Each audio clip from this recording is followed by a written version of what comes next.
37 Chester Street, Werneth, Oldham. Peace and blessings to you wherever you are in the world. Hope you're having a wonderful, blessed day. My name is Javed Khan and I am on a little bit of a history tour, sharing my experiences with you since I was a young boy. So going back in time to 1977. So we had travelled to Pakistan by road, leaving the United Kingdom in October 1977. And the way God willed it, the way Allah subhanahu wa ta'ala willed it, we were involved in an unfortunate accident in which I lost two of my brothers. And we got to Pakistan after the accident. Abaji drove the car there. We got into Pakistan about 6-7 months after that. The whole family was drugged. We lost everything that we had in Pakistan. Our home in the United Kingdom was involved or was torched possibly, and we lost the home in a fire. So we basically lost everything.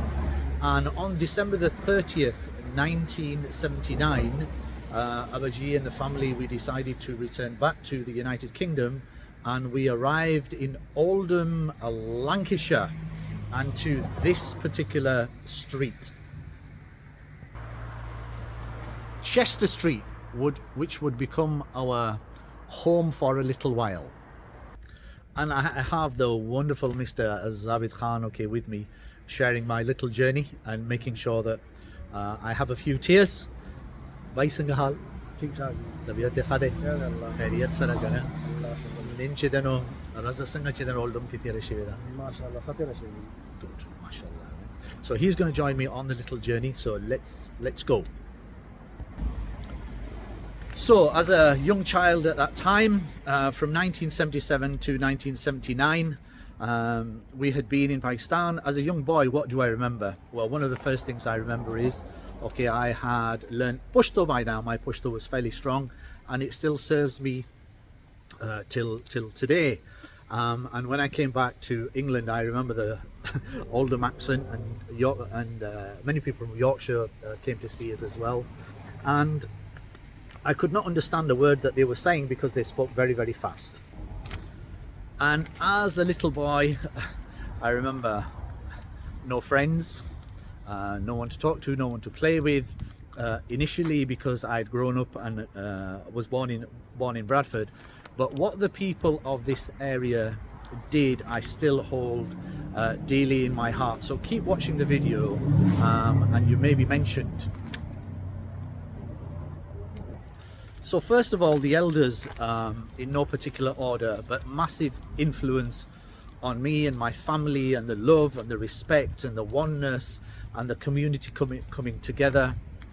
Gharibullah Kakaji and the shop on the corner, Sabza Dalala as elders, Abdurrahman Allah's father as well, all the aunties and all the Masigani from all the villages would come and comfort mum, because obviously we'd gone through extremely emotional times, and then leaving the motherland, coming back to the UK. The way the people of Werneth and the way the people of Oldham got together with us and showed us love and respect.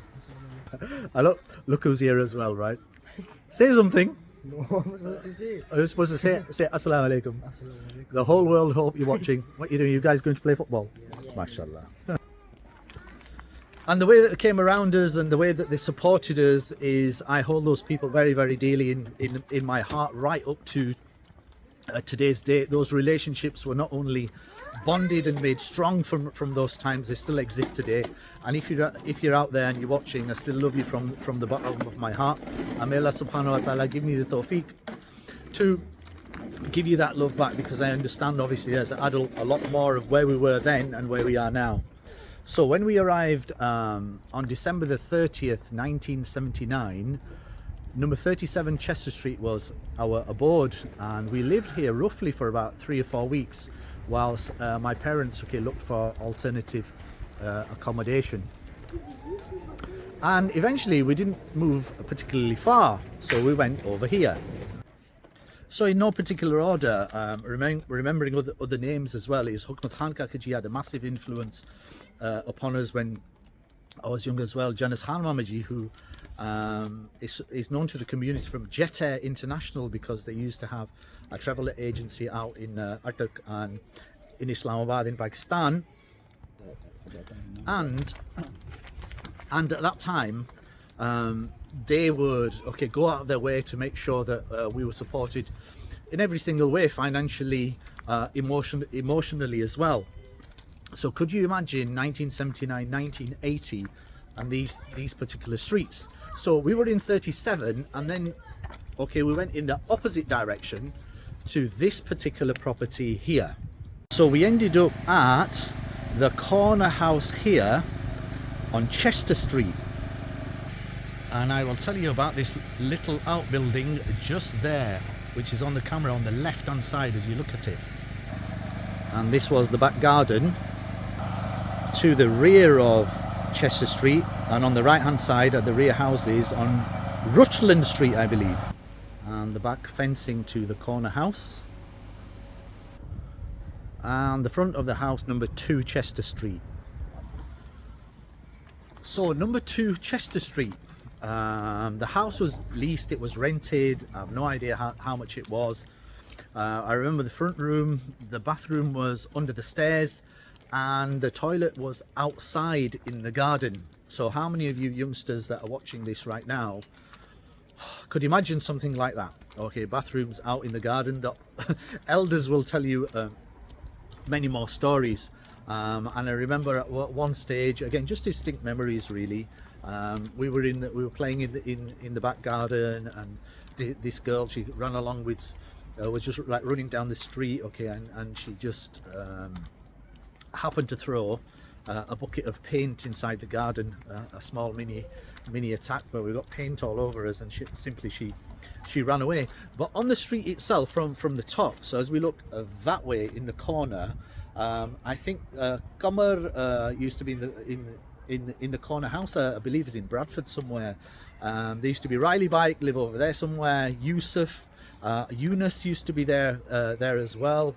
For those of you watching, please comment, tell me who else was on the street as well, because as an old man walking down the streets now, the memory starts to get a little bit, what it gets like, right? But maybe not. If you practice with the right things and practice with your Euro-linguistic skills, your brain will still remain strong. Anyway, different day, different point. And if there's any elders out there that I've not mentioned, please forgive me. I can't remember all of the names. I remember lots of the faces even when I see them now. As the sun shines brightly in Werneth, I can't even see where I'm going, so I better put the emergency stop on now. Right, the vision's back. So we would play in the streets often with Ajab Khan was around the corner, Tanveen was around the corner, Nisar was here somewhere as well. I'm doing a Rais Khan now. I can't. Oh yeah, of course, Rais Khan. How can I forget? Rais Khan, Azim Khan, Nasser. We would all go to South Chadderton together. But here's one of my greatest memories, and still an influence upon me today as I come around the corner, was this particular place here. So this place was the hub of the community. As a young child, all I remember was this was the place where everybody came for their groceries, for their meat, for their day-to-day needs. Not only was it a shop, it was basically a hub for everything, from discussions of going to Pakistan and buying cars, and people would come into the shop from work. See Garibullah ka gaji, see Fazl Karim Lala. They'd have a chat. And then they would disappear. I remember when Benson and Hedges went to, I think it was 13 pence a packet, and myself and Dal Khan and Mahbub, we would help out in the shop all day. So let's see what's going inside right now. However, the landscape of the shop has completely changed. It now looks like this. The corner shop is now Lahori Chaska. So I'm going to go inside and see what's happening now, and let's have a look. So look, we have a completely different landscape. So when we used to walk into the shop, initially on the left hand side there would be fruit and vegetables, there'd be an aisle down the middle with lots of oils, and over towards this side here towards the wall there would be all the groceries, and in this direction here on the right hand side is where the meat counter used to be, and huge fridges with gagaji and karim lala, okay, often chuntering away, providing meat to all the people that would come into the shop. As you can see, the shop front is now totally different, and now you can get your starters and kebabs and shashlik kebabs and curries with rotis and so much more. So I have Ali with me here, who used to be in Italy. Which part of Italy were you in? Milan. You were in Milan, yeah? And what's Milan like in comparison to Oldham? Is there a comparison? Yeah, the weather is bad. The weather's better over there, yeah? Okay, and what about the landscape? Is it different? Yeah, obviously Milan city centre is very nice. Okay, and what are the Italian people like in comparison to the indigenous English people? Are they different? Are they the same? Obviously overall the same. Great. Nice people. Great, yeah, okay. And you went to Oldham Academy here? Yeah, we're in Oldham Academy. Excellent. So 1980, I went to South Shad School here. Yeah. Here in the school. So now I live in Bradford. So what two things are great about Oldham? Very nice people. The food here is very nice. Great places. Yeah. Mashallah, right? And look, if you want a great takeout, come and see these guys, okay? And they'll serve you well, inshallah, yeah? Thanks, Ali. Thanks for being a support. Or sport, should I say. So look, that's a little bit of Chester Street, a little bit of the shop. Hope you're enjoying what you're seeing. If you like it, please share, please subscribe as well. Send it out to the world. Wherever you are, have a wonderful, blessed day. The sun setting in Oldham.